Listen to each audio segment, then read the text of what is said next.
कहा भैया पालागी? भैया भैया भैया कहाँ जाता है? जात रहे झुमोखिया सामान लावा, चीनी चाय पत्ती।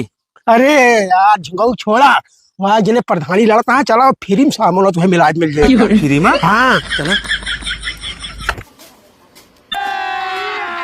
अभी मजा आएगा ना भिड़ो। प्रधान पालागी। पालक प्रधान का चाहिए? निर्मा साबुन और चीनी।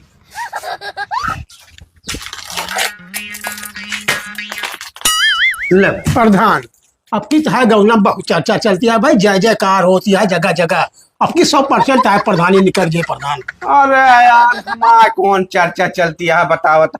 जब से हम मुंह खोले है ना कि अब की हम प्रधानी लड़त है, जितनी दुकनिया में सामानवा रहा देखा था सब चार खा ले, एक सामान ना बचा है। और तू बतावता अब तो 6 महीना प्रधानी आया है, अब हम प्रधानी वर्धानी लड़ब ना मोर भैया। जानता है ये 6 महीना में तो हमारा लागत है घर दुआरवा सब बिक जाए, ये को कुछ बचे ना। जोन दशा है हमारे पास के ना ना मोर भाई प्रधानी लड़ब, समझता है।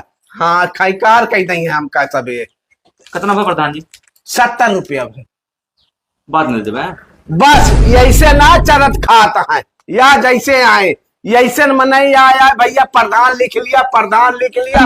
अब प्रधान कहाँ पर है, कहाँ भराई दुकान, 1 रुपया ना बची है, सामान ढाई दिया भैया। जा जहां मन कह लिया जान लिया प्रधान ही लड़ता है तो पूरा गांव फाट पड़ा है।